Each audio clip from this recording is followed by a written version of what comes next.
Good morning, everyone. My name is Joan Harview, and on behalf of the League, I would like to welcome you to Soundbites, which, for the first time in 2 years, is back again in person.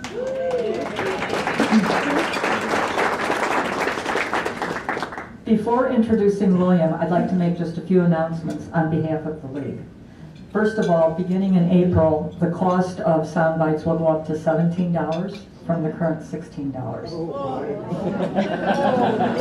Just like everything else. Second, our annual geranium sale is in progress. It's our biggest fundraiser of the year, and the deadline for placing your orders is Monday, April 4th. Kathy is back in that corner with the halo on, ready to take your orders. And third, if you are not yet a member of the League, we invite you to join us. There are orange forms outside for you to fill out and leave with us if you so choose. So thank you again. And now I'd like to introduce our music director and conductor, William Intriligator. I'm so excited for the DeBeach Symphony Orchestra and the level that we're playing at here, and despite the pandemic, having such wonderful musicians in the orchestra and being able to provide such a high quality orchestra for this community is so important. And I feel like the orchestra has, through the pandemic, continued to grow. It has tried new things, it has adapted. We have added many new members of the orchestra. You may have noticed some new faces at our concert last month. And we're trying different things as well. Like this season, I mentioned it at our last concert, we're celebrating women composers on every concert. And the concert this weekend, we have a wonderful work for string orchestra by Chinese-American composer Chen Yi. She's a delightful person and an incredibly talented and highly esteemed living composer right now. So we're making efforts to kind of try some new things too with the symphony. Today we are very pleased and delighted to have as our guest artist Tony Rymer, a fantastic cellist who, although originally from Boston, came all the way from Germany, from Berlin, to perform with the DeBeach Symphony Orchestra this weekend. So we welcome Tony. We'll hear from you.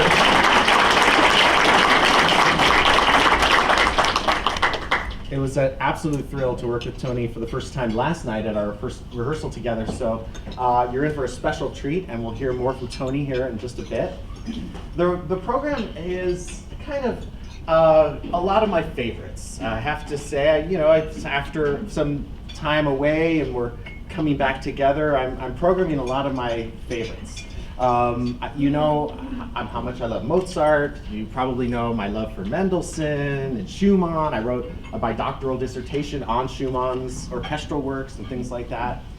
And so, yeah, we have some great pieces on this program. We're going to start with Mozart's Overture to the Marriage of Figaro, which is probably maybe one of the greatest 4 minutes of music ever written. It's hard to describe how wonderful this opera is, The Marriage of Figaro, and how at the time he kind of revolutionized what opera could be by giving the characters in the opera more feelings, more depth, more emotions, more realism, if you will. And of course he chose for his subject an actually banned play that was threatening to the aristocracy at the time. But setting it to music and kind of taking out some of the overtly revolutionary kind of parts of the original Beaumarchais play, he created this masterpiece of an opera in The Marriage of Figaro. The overture doesn't have any of the themes of the opera, but it has its own kind of style that sort of anticipates the kind of excitement, the joy, the kind of subtle plotting and sinister kind of undertone, but in a playful way that is kind of an important part of the plot of the opera.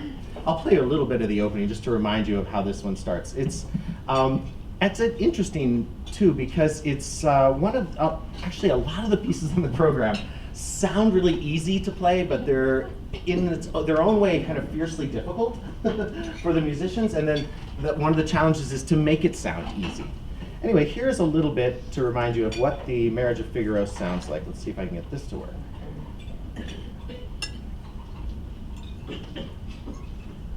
Okay. Starts very quietly.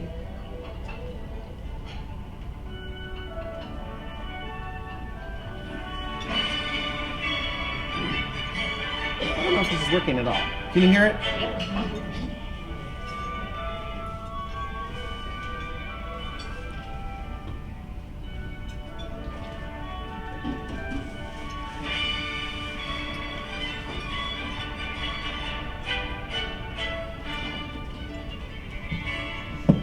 Just in the opening 20 seconds, you heard something that sounds like, has it started yet?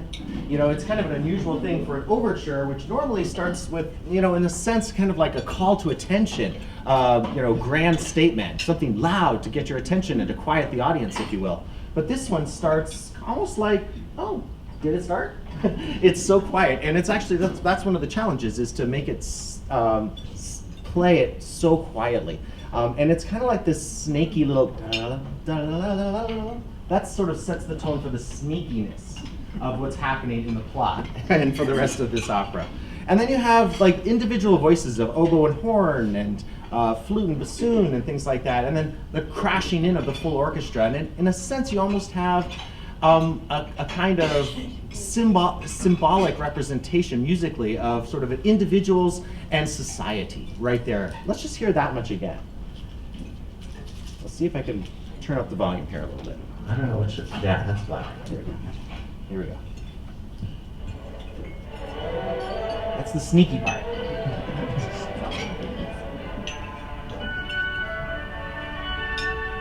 And now everybody.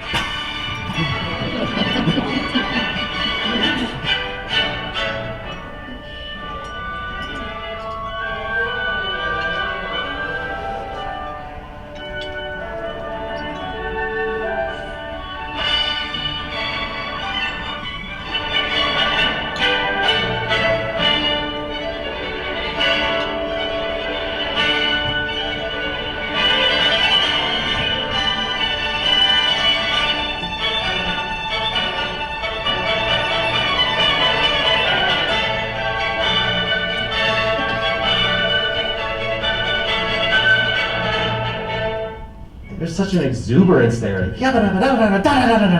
Everybody's joining in. And yeah, it's just such incredible music. You heard that there were sort of sections repeated. And obviously, you know, in classical music, there's so much that's often repeated. Let's not forget that they couldn't just go on their phones and play a recording of the latest piece, but they wanted their tunes to be remembered. So yes, there are these big repeats, and that helps give music its form and structure. And it's a perfectly constructed little gem of an overture in just 4 minutes. And what's amazing about that is that when you're creating a new opera and it's 4.5 hours long, and you have about 50 individual movements of music to prepare with the orchestra and the singers and all the sets and costumes, the overture is the last thing you think about. And in true form, Mozart wrote this 2 days before the premiere. Unbelievable. So it was like the last thing written as sort of an afterthought, and it's obviously, from the pen of Mozart, it's a work of genius. So I like starting a concert with this because it has that sort of festive quality, that exuberance and spirit, and just so lively and wonderful. So, and then we're going to switch gears after the Mozart and perform Chen Yi's Shuo. This is a piece for just the strings, and it's actually string orchestra version of a piece that was originally for string quartet. And Chen Yi was born in China, raised there, started violin and piano at a very young age and showed a lot of promise. When the Cultural Revolution happened in the late 60s and 70s, she was forbidden to practice her instrument. It was considered, Western music. And so she had to secretly perform or practice her piano and violin with a mute, and in a way that it couldn't make sounds. This was very surreptitiously. And then even that wasn't allowed. She was forced to work in sort of like a farm kind of situation. And she couldn't do anything with music for several years.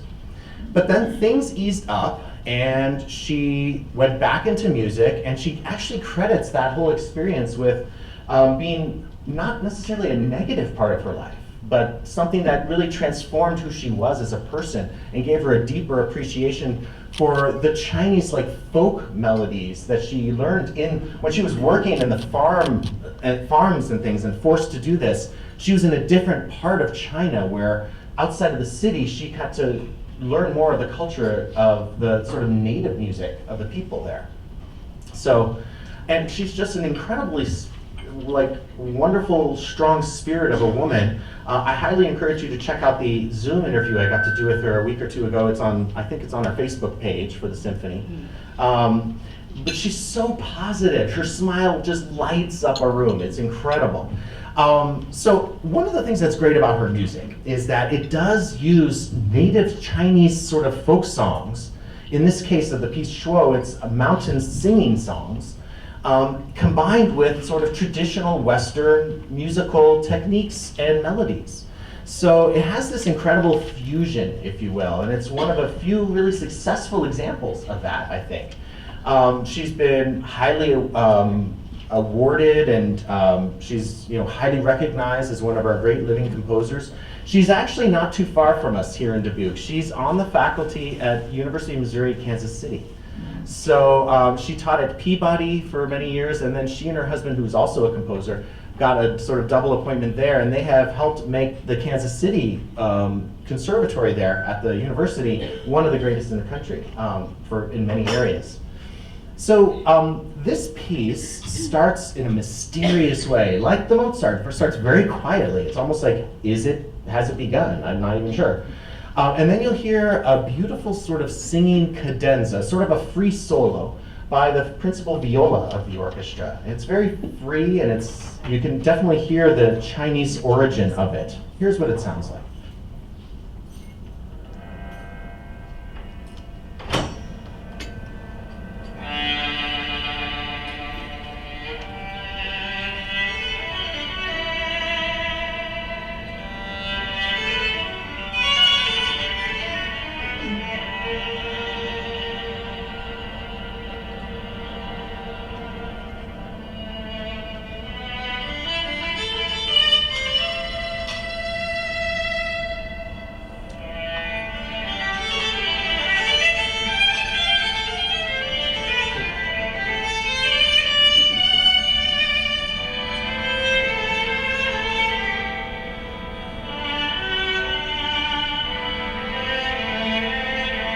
And then the larger group comes in.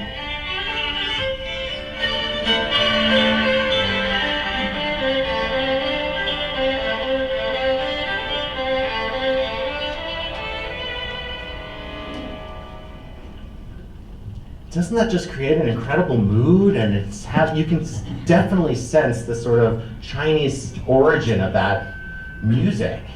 And when it has the kind of dichotomy of going back and forth between this viola and then the full group, and then later a solo violin with our concertmaster Eleanor and the full group. The full group is almost like it's almost like you get the Eastern and the Western kind of in these two kind of different sections and kind of orchestrations, I guess, if you will, which is neat.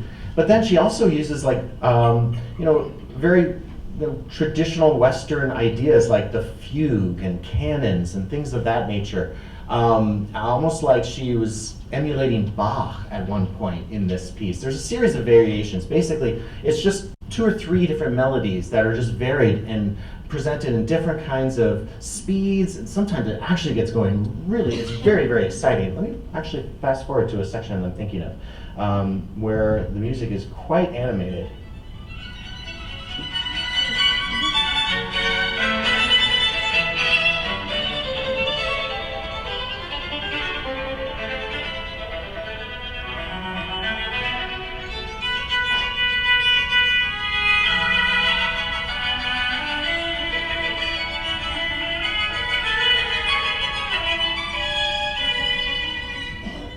It's really, really great.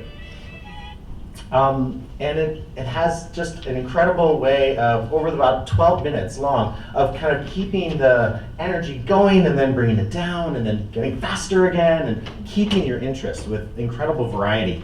And it ends just in a spectacular way.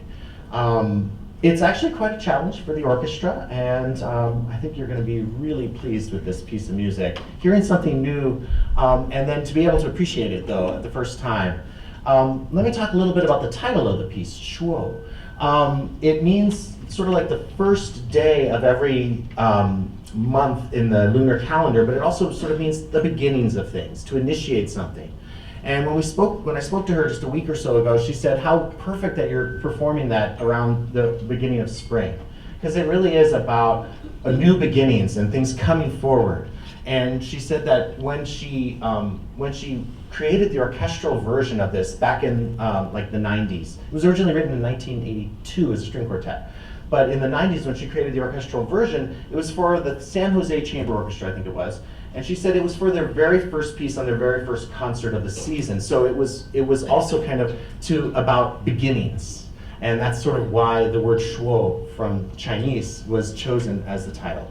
So that's a little bit about this piece. It's a really, really neat piece. It uses some techniques that are a little unusual. Like there are a few times where you'll hear the string players play a very, very strong pizzicato plucking, where it actually snaps the string. Sometimes we call that a Bartok pick. Bartok, the composer, used that quite famously, and maybe first. Yeah, so it's a cool piece.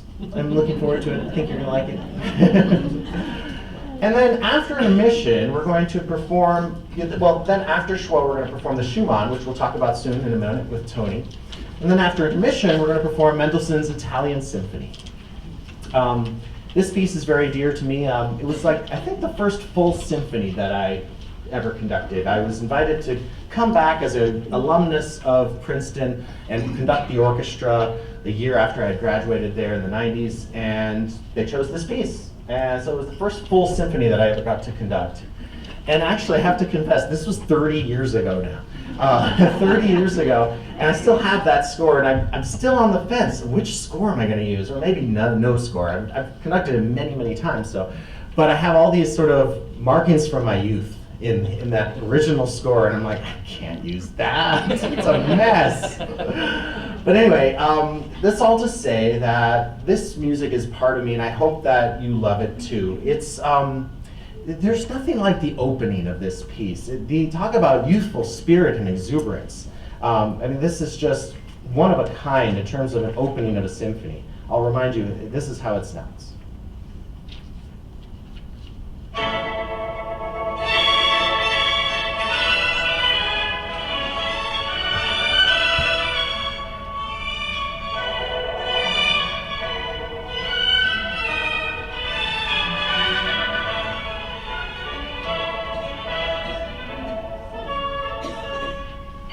So amazing, right? It just bursts out. I mean, and that was what the young Mendelssohn was feeling when he was only like 21 years old when he went to Italy as part of his sort of final education. He had the greatest, kind of possible education growing up in Germany, and then a tour of other important parts of Europe was a part of the final education of a young cultured person at that time. And in 1830, well, actually the year before this, or a couple of years before this, he went to England and Scotland. And that was actually the inspiration for his Hebrides Overture and his Scottish Symphony. He made such a huge impression there, actually, that when it came time for the first performance of this symphony, the Italian Symphony, it was the London Philharmonic that commissioned him for a fresh symphony. They wanted to bring him back to England, and he went back and conducted the premiere of this piece there in 1833. So in 1830, at age 21, he went to Italy as like his second installment of his grand tour of Europe and final education. And he started out in Venice and he worked his way down. He went to Florence and he went to Bologna and he went to Rome and Naples. And you can kind of hear a little bit of these different cities in the different movements of this Italian symphony. He definitely was inspired when he was there. For one thing, the sun was brighter and the sky was more blue than he had ever seen. And you know how that feeling when you have, and he was 21 years old and just bursting with life, and you know, so that exuberance and that kind of, oh my gosh, comes through in the very opening of this symphony. I did want to mention, you may recall that our last concert, if you were there, we performed a work by his older sister, Fanny Mendelssohn. So we're having a little bit of a Mendelssohn family kind of exploration here in these first two concerts. And I did also want to mention, as I did at that concert last month, that there's a cool Dubuque connection to the Mendelssohn family, which is that Fanny Mendelssohn, his older sister, Felix's older sister, her great-grandson, Paul Leo, taught at Wartburg Seminary. So that's a really cool thing.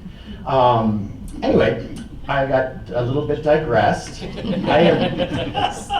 Here's another little tidbit for you. I just have to share this. I don't know if those of you who are history buffs this might blow your mind. Did you know that Felix Mendelssohn, who wrote this piece, was born just, was it 3 days before Abraham Lincoln?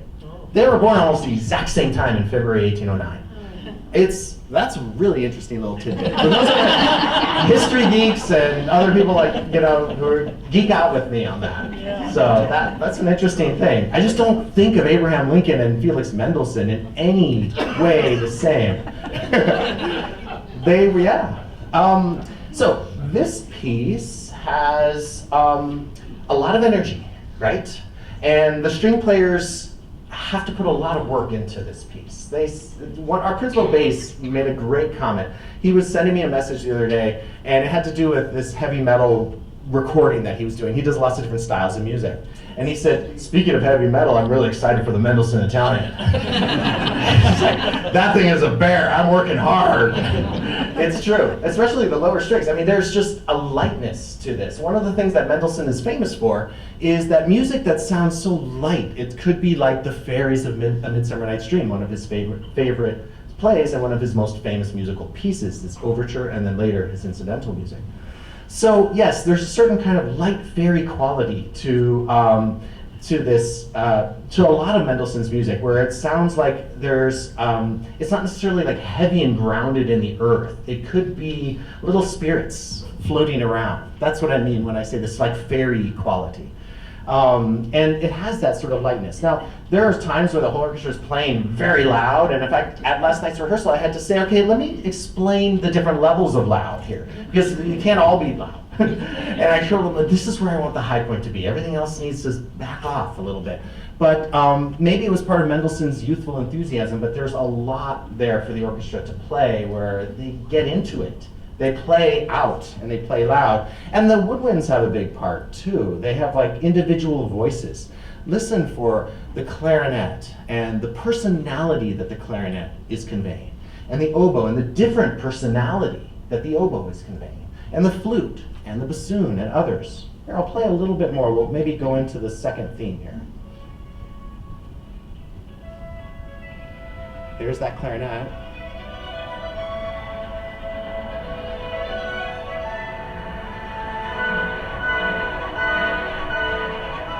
Back to the full main theme.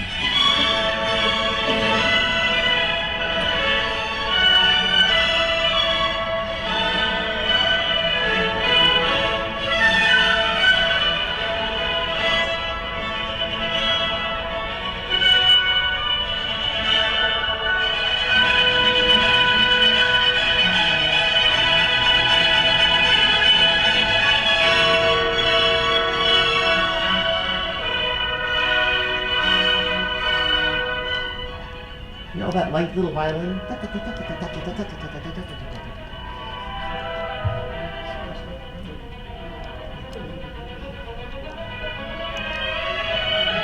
This is just like a transition to what's now the official second theme here in the clarinet and bassoon.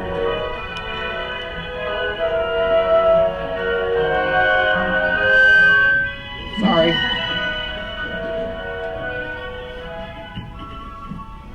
So, okay, you hear how there's this wonderful exuberance, there's the lightness of touch, there's listening for the woodwinds that you'll hear tomorrow night and Sunday as well. Let me fast forward to the middle section of this movement, where, interestingly, Mendelssohn brings up a whole new theme. And he uses it in a way that, kind of like inspired by Bach, as like a fugue. Let me just fast forward to it. It has a totally different mood, and what's interesting to me is that it sort of sets the mood early on for what will be more like it will be the last movement kind of style. Something that's more minor in tone and a little bit more kind of determined or has some conflict in it.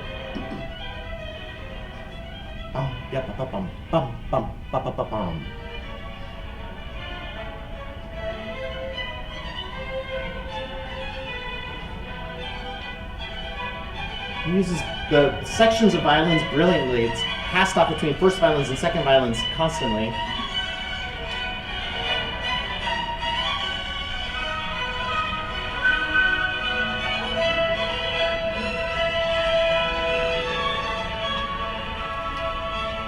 It's just incredible. There's hints of the first theme coming through strongly, and then eventually everybody comes into that first theme, but then that dark theme comes back with everybody in a very powerful statement right here.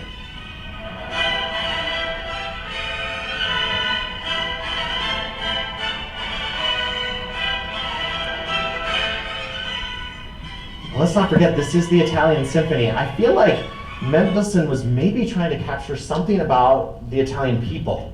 He did actually say in his letters to his family that in this piece he was trying to capture the architecture, trying to capture the weather, trying to capture the people. He was really trying to create a postcard musically of Italy.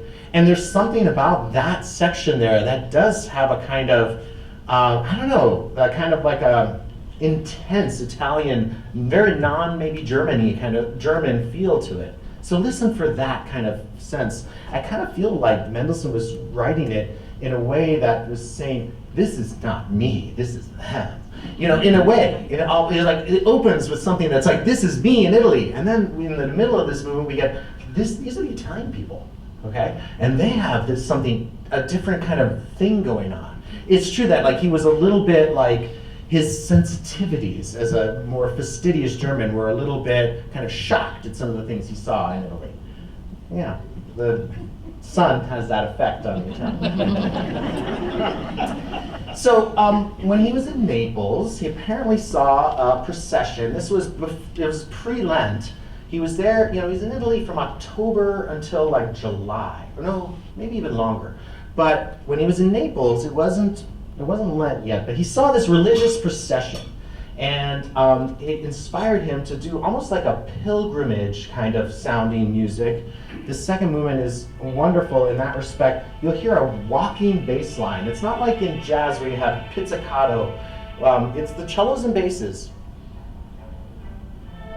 They're down low. I don't know if you can hear that, but they're constantly moving. And over that, you have a sort of almost church-like kind of quasi-melody. The melody is more square. It's more, kind of his way of depicting some kind of more religious kind of formality. And violins and flutes. Beautiful. Flutes creating like an arabesque just around the violin melody.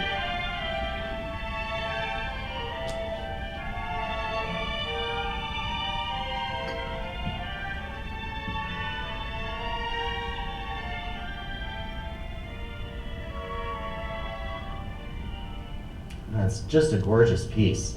And almost throughout the whole thing, there's that bum, bum, bum, bum, bum, bum, the walking of the cellos and basses.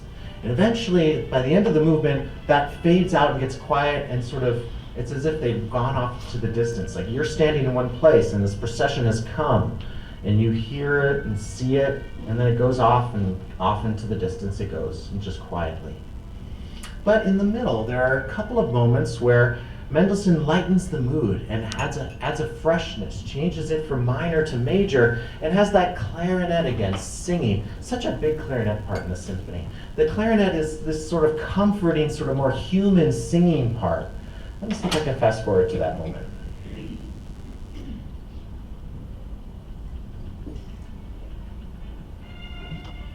This is just before it. we go from this kind of austerity to something very warm and full of heart all of a sudden.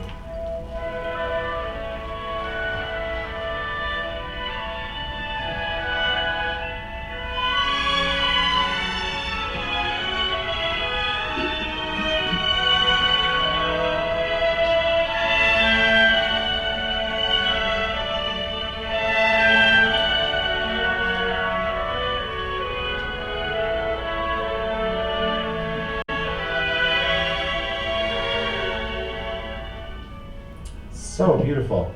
And just that part really does sound like Mendelssohn to me. You know, it sounds like there's this procession going on, and then here's the music about me watching the procession. This is the part about me.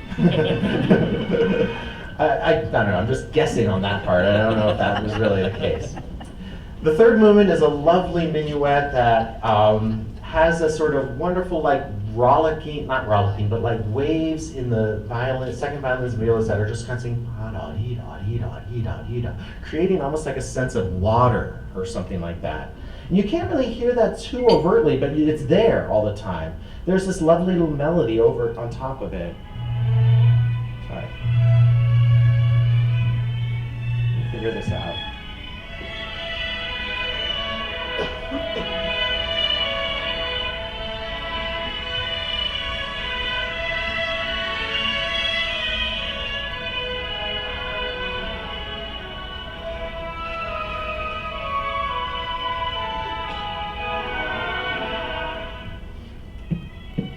Apparently he was actually kind of trying to musically depict some Italian architecture with this one.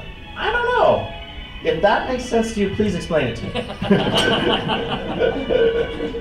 Actually, there's a funny quote by Igor Stravinsky, the great composer, who said, you know, talking about music is as nonsensical and kind of futile as dancing about architecture. This is a kind of an interesting quote. And, you know, because he had this, you know, idea that music is its own thing, and talking is something completely different. Talking about music, So he wouldn't like these sound bites, I don't know. Maybe he would. The middle section of this movement, this third movement, has a great part for the horns, the French horns and bassoons. And it sounds all of a sudden almost like noble and stately.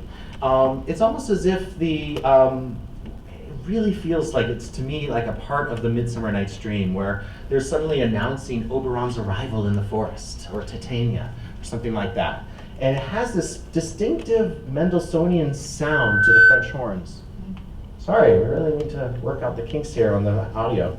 Let me see if I can find this moment. It's kind of lovely.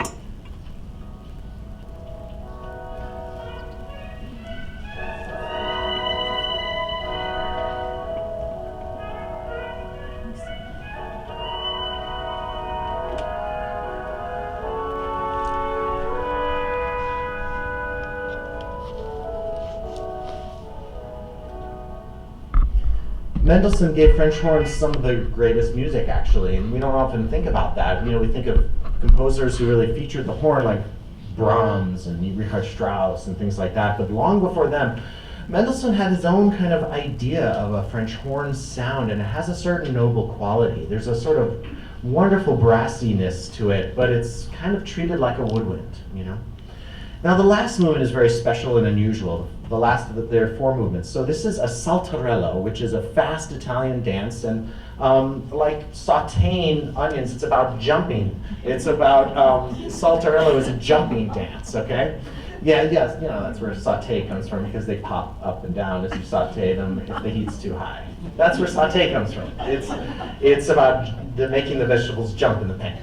Okay, but I digress again, sorry. So Saltarello, this is a Saltarello, but it's also, there's a part of it that sounds like the Tarantella. We know about that one. That's one of our favorites, right? The Tarantella, the dance that you have to keep moving and you have to dance fast, otherwise the tarantula poison's gonna kill you. And this is the way to ward off the poison, but it's not really. And we all know that tarantulas aren't even poisonous in the first place. But hey, thanks tarantulas for giving us a great, wonderful piece of music, the Tarantella. So this is a cross between the Saltarello and the Tarantella. You get 2 for 1 in this last movement. Some great parts here for flutes.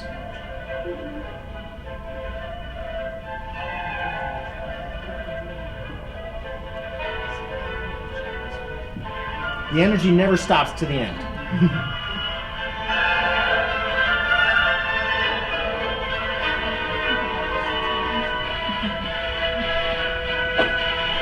You could just imagine some kind of fast dancing and jumping.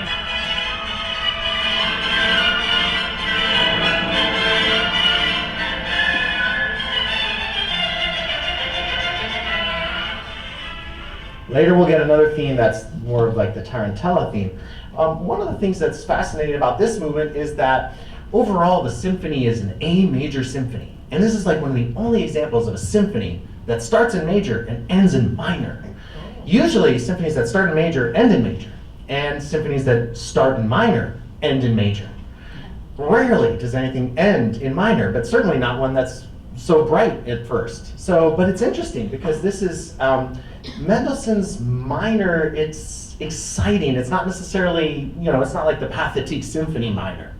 This kind of thing. You know what I'm saying? Like Tchaikovsky's minor is like, I'm about to die.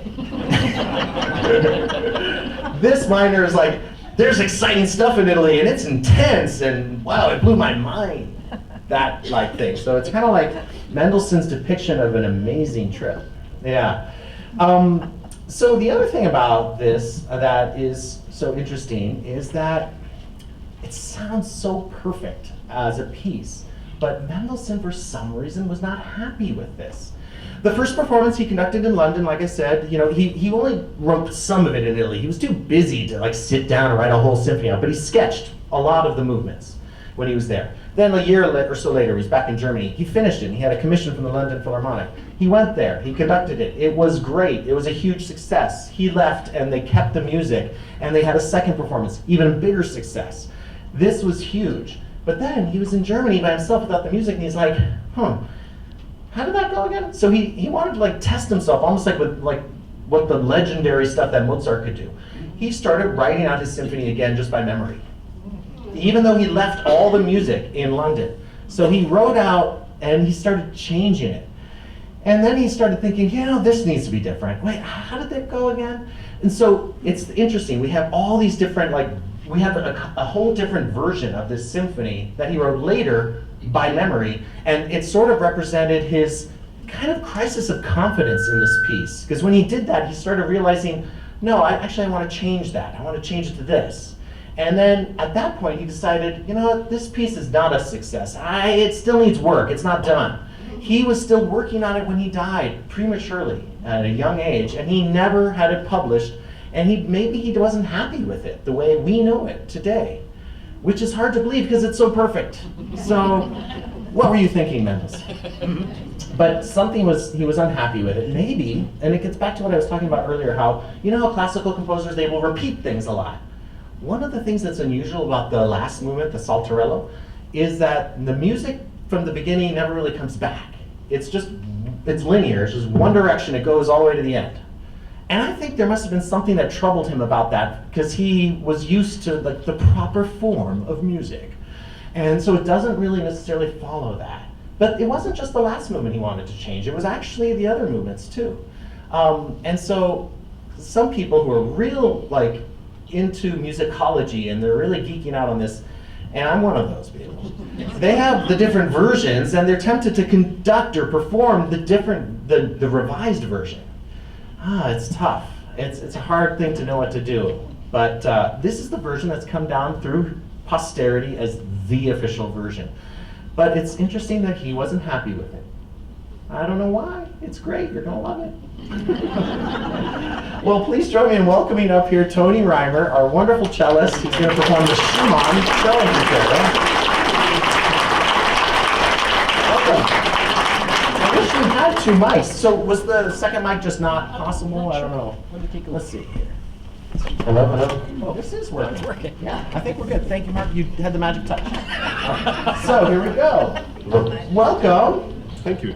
So now, is this your first time in Iowa, by the way?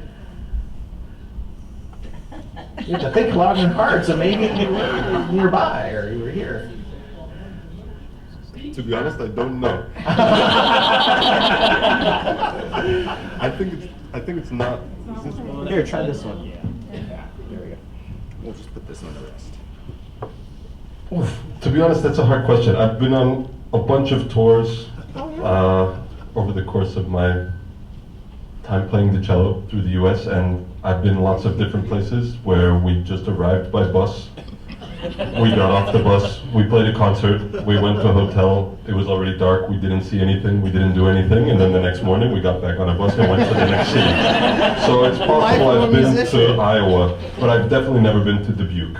Oh, okay. Well, there you go. So welcome to Dubuque for the first time. Wow.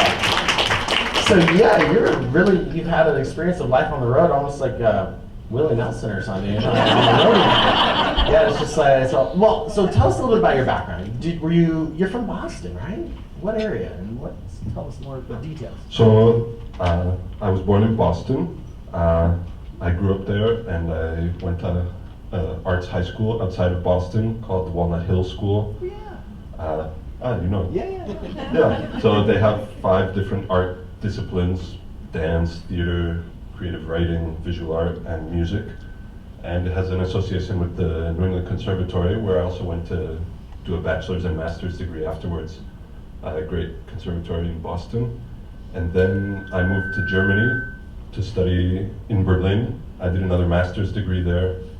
And Why I've been two there. masters? Why two masters?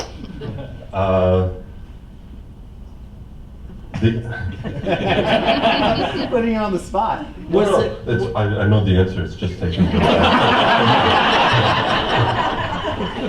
So I finished school in Boston, and I wanted to move to Europe, see the world a little bit more. I wanted to study with this specific cello teacher who taught in Berlin, and part of the revised further education studies plan in the EU removed the PhD in music. So master's is the farthest degree you can actually do in Germany in music. So that's what, in performance, I think you can still do musicology PhDs. Yeah. So that's why second master's. I see. And so how long were you in Berlin? I still live there, so I've been there 8 years. Wow, amazing. And now you actually have a family there and everything? Yeah, I have 1 kid, another on the way, a wife, and Fantastic. So now you had an association with the Sphinx organization, right? We've had a number of soloists over the years who have come through, and soloists and even some composers too, like through the Sphinx, like Gareth Johnson and others who are maybe a different generation. But tell us a little bit about that organization. It's such an important one. Yeah, that was 2009. 2009. I participated in this competition in Detroit called the Sphinx competition. It's a string competition that's its goal is to diversify classical music so that it represents more the demographics in the country that we live in. So it's a competition for Black and Latino string players, and through the competition I've gone around and played a bunch of concerts throughout the US and done some tours and things, and there's a bunch of people that I guess have come through and I guess have played also here in Dubuque. Yeah, it's been great. And so when I first reached out to you, we were talking about different concertos to play, and we had a couple different ones that we were talking about. And when we settled on Schumann, this piece has a really special kind of quality to it, and it's kind of it's that like uber romantic kind of essence of German romanticism with Robert Schumann. Tell us about what it's like as a cellist. How is this concerto considered among cellists compared to, let's say, the other cello concertos that are out there? This is considered to be the most difficult one. What? Wow. Well, That's cool. It's difficult in a different way. It's not so much technical flash trash, as my old teacher used to call it, just playing arpeggios and really fast and loud, but it's a much more symphonic concerto. So the orchestra plays a big role in developing the themes or presenting them, and there's a lot of give and take. The orchestra will play 2 measures, and then I'll respond to those 2 measures, and we go back and forth like that for a while. So it's not just sit down and try to, well, there's some people that just sit down and play a concerto and they vomit emotionally all over the stage, and everyone stands up and claps, and that's a wonderful performance. That doesn't work so well in the Schumann because there has to be much more like chamber music, where you have to respond to what's going on and be aware of what's going on behind you or around you in the orchestra. Right. Yeah. So in that respect, it takes a slightly different approach than a lot of the other concertos, where you have to also be playing stuff that's very difficult, but be conversational with what's going on behind you. Yeah, right. Now, how often are you performing concertos, and do you do other kinds of, I mean, are you big into chamber music? Are you teaching? Are you playing in other ensembles or anything like that? Tell us more about you musically. I do a little bit of everything. I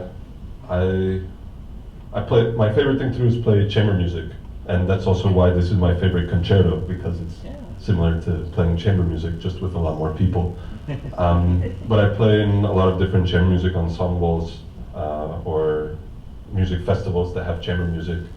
I was just in London last week playing with the Kaleidoscope Chamber Collective at Wigmore Hall, which was started by a couple of friends of mine, but it's just it's a wonderful experience to go with old friends, meet new friends, and just play great chamber music repertoire for a few days, and then give a concert in what I find to be one of the halls with the best acoustic in the world. So really, that's the kind of the kind of highlights of my career, playing chamber music with friends and great acoustics in cities like that. In Berlin, I play with the Berlin Philharmonic as a substitute. So when I'm at home and I don't have anything to do and they need another cellist, they'll give me a call, and then I get to play some great repertoire with great conductors as well, and in a great hall, but for a different environment. Can I interject and just mention, if you're not aware of the Berlin Philharmonic and the place that it has in classical music, I will say, me personally, I consider it the greatest orchestra on earth. So, I mean, it's incredible that you just happen to be a substitute cellist. Well, I enjoy it very much.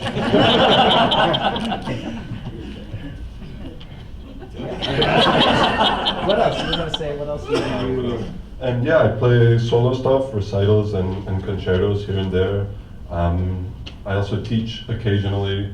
Sometimes I have friends that are teachers in the US, and they'll have students that go to Europe for a semester or a year abroad, and a couple of them have come to Berlin, and I've taught them and then sent them back packing to their teachers, hopefully having learned something and not just having been going around Europe partying like Mendelssohn did.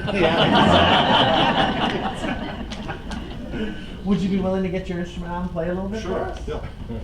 So, you know, and I mentioned about Schumann being like the uber romantic. What I meant was not necessarily kind of like, the way we use the term romantic now, meaning, you know, passionate love or something like that, has a totally different meaning.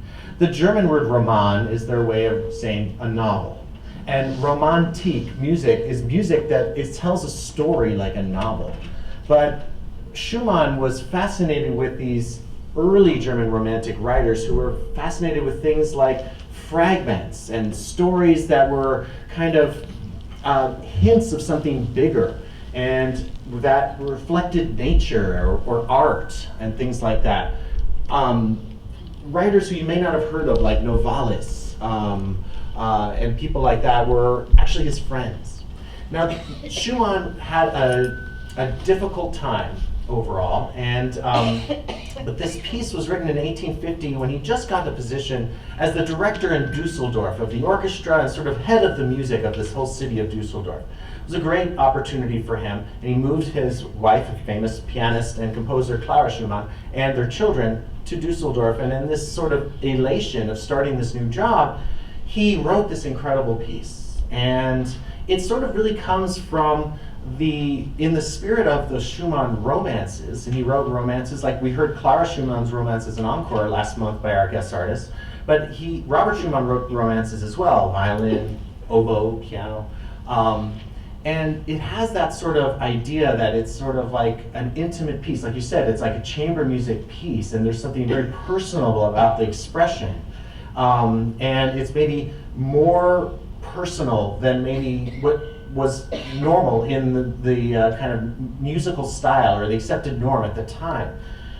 So this came from this time period where Schumann was excited and doing well. Unfortunately, just like a year or two later, things went really south in Dusseldorf, and he didn't keep his job there. He tried to commit suicide, jumping into the Rhine River.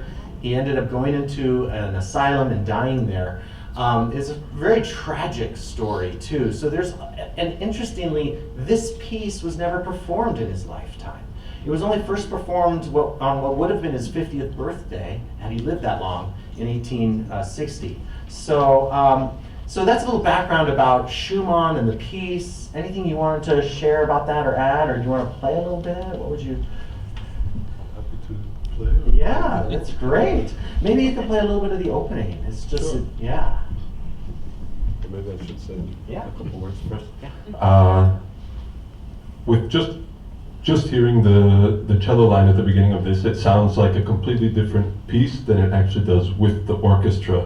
It opens up with 3 big chords throughout the whole wind section with the strings pitching.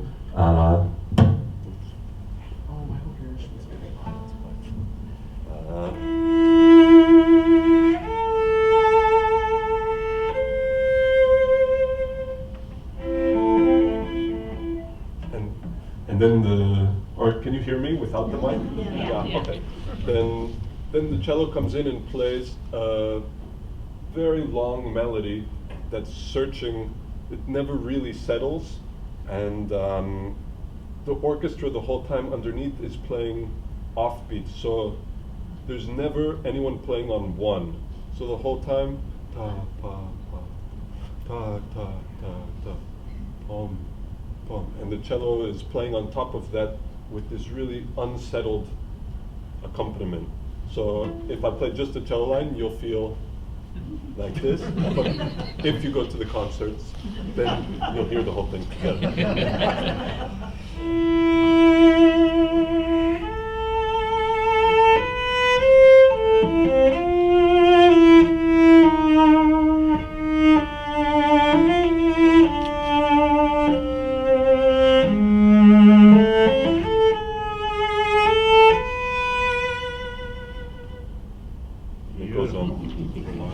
The cello has such an incredible singing quality, and I feel like Schumann recognized that and brought it to another level. There were certainly cello concertos before this with Haydn and Boccaccini, many other, Boccherini, but he brought this level of cello playing, of expression and intense passion that I think must have inspired later concertos, Dvorak and many others, Eleanor and so forth. Any thoughts about that? Yeah. Actually, when Saint-Saëns wrote his first cello concerto, and also Shostakovich, they both went back and looked through all the previously written cello concertos to try to learn, because the cello is not the loudest instrument, and so the orchestration can be very difficult to write an accompaniment with a whole orchestra that won't just swamp the cello the whole time. And both of them came back to the Schumann concerto and decided that was the best orchestrated of all the previously written cello concertos, and used that as a basis for how to use the orchestra around it. Yeah, that's amazing. That's so cool. And one of the things that you were talking about is how it's like chamber music, but with more people. I noticed that one of the things that's fascinating in the very opening is that there's a counter melody, a kind of searching on its own in the cello and bass. This kind of weird pulse, ba, ba, ba, ba, da, da, ba, dee, da, da, da. And it's also kind of setting the stage for something really special that happens in the second movement with the orchestral cello. But I don't want to jump the gun. Maybe you could play a little bit of the second theme in the first movement, and after the little tutti maybe or something.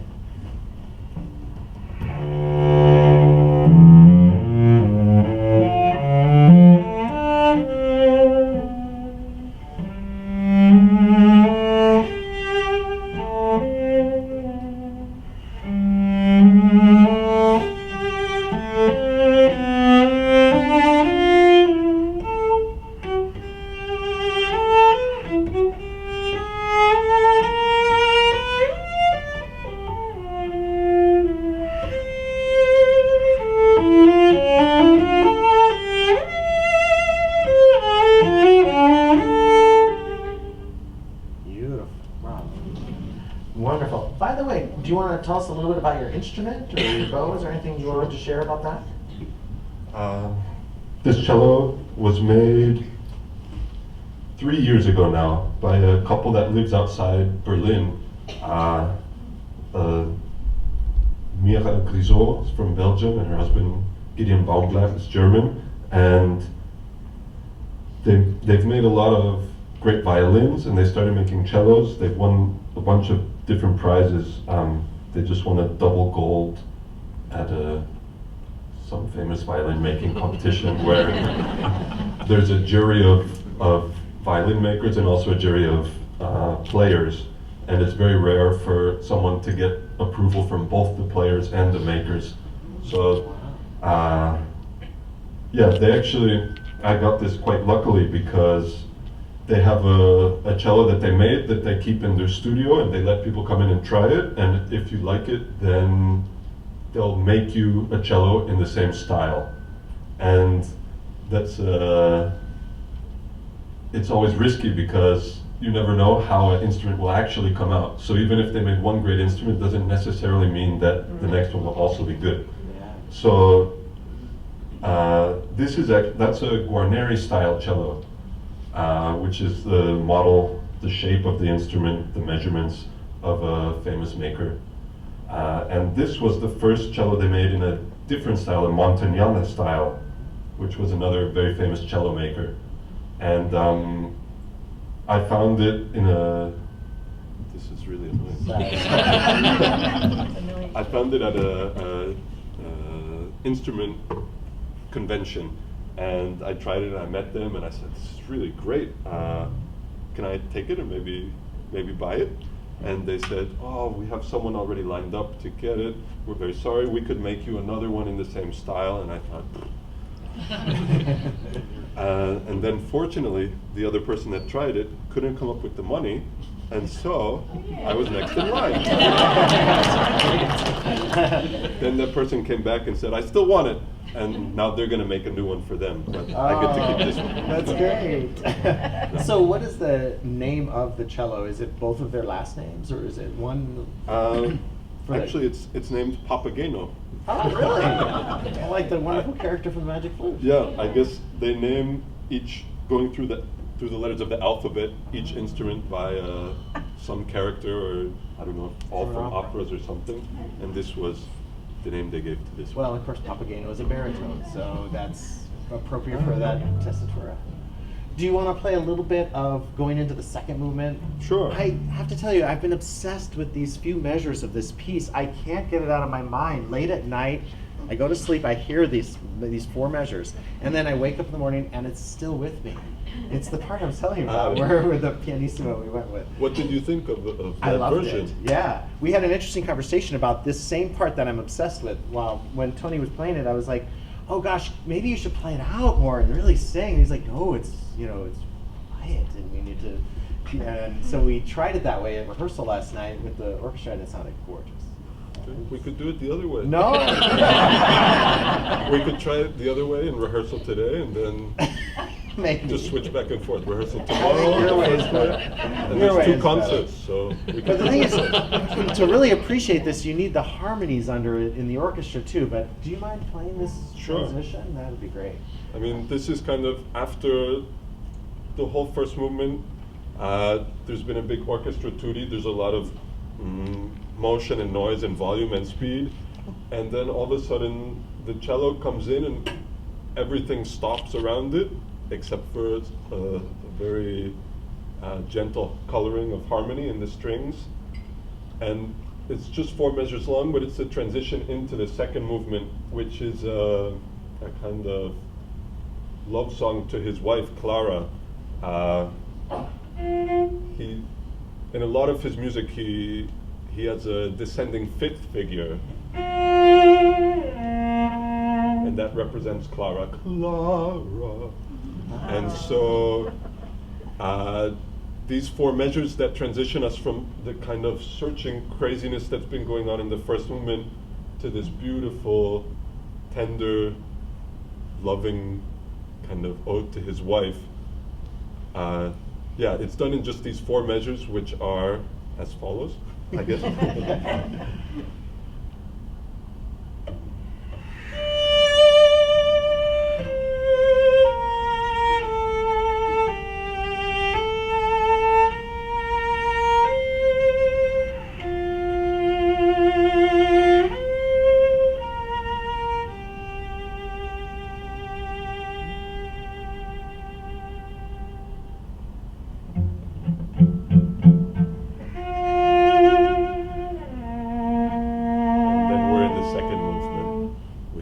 Along with its own and sometimes he has the cello play multiple voices, but then sometimes the voices possible with the cello aren't enough, so he adds another cello voice with the principal cello of the orchestra playing. This whole second movement is sort of like a duet between them, and sometimes the solo cello is here and the cello from within the orchestra is sometimes even in between the 2 notes that Tony's playing. And it's very interesting, creating this beautiful effect, but it's also, again, musically symbolic of the intermeshing of this love song, him and Clara. So there's like 2 voices together here. Do you mind playing a little more of the second movement? Sure. That's gorgeous.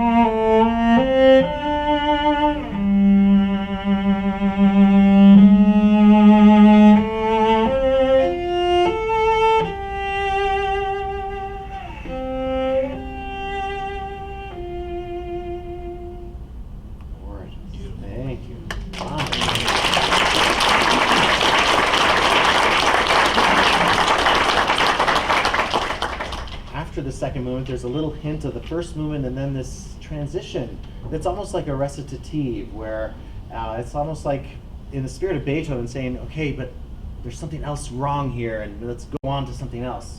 And it's almost like it's saying that. And then there's this wonderful figure where the cello leads into the last movement. Maybe you could play a little bit of that.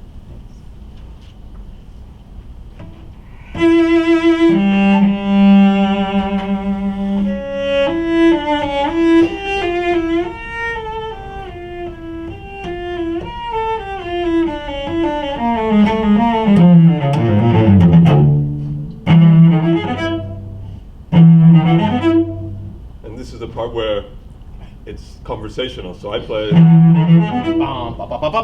the orchestra responds, and so the theme makes no sense just with the cello. But rather, yeah. You're right. It really doesn't. But yeah, this is in the style of a kind of very German sounding kind of dum dum dum dum dum dum. But then there are these wonderful light moments when you come back in, for instance, with a little trill and things like that. Maybe you can play a little bit of that. Sure. Yeah. Actually, Schumann never heard this performed in a concert in his life, but his wife, Clara Schumann, was a fantastic pianist, and she played it for him, and he played it, of course, also on the piano. But she wrote a letter to a friend after having played it. Because shortly after he'd written it, he showed her the score, and she said that she spent a wonderful hour entertained by the beautiful new cello concerto by her husband, and that not only all these things we've talked about, how passion it is in conversation, but also how funny it is and all the great humor in it. Oh, yeah. And in the first one, even the second theme, there's a few things where it's not just singing and lyrical, but there's kind of this playfulness mixed into it. And the last one, there's definitely some more of that, even though there's also these big German kind of jump, bump things, there's also little light things.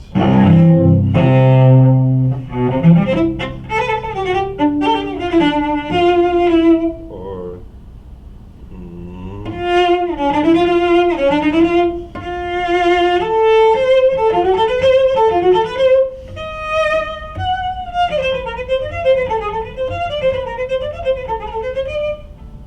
yeah, bravo.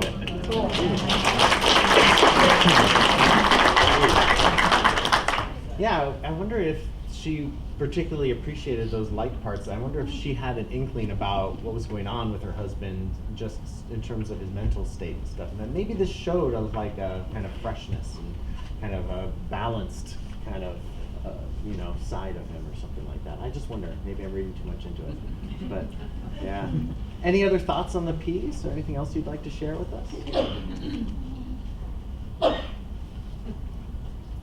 it's a great piece. Well, thank you so much, Tony. This has been such a pleasure.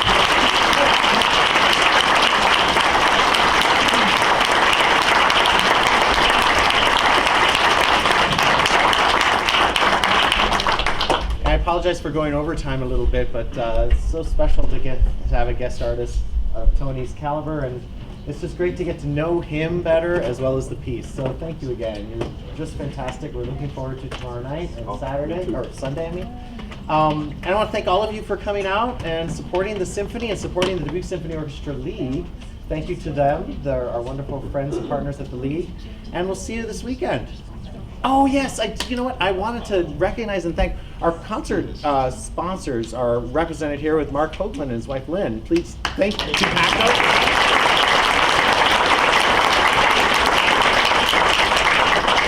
It's so great. We have a great partnership with Tupaco Community Credit Union. We appreciate you being here, and your sponsorship means a lot. It means a lot. Thank you so much. And other than that, we'll see you this weekend. Thank you again. Thank you.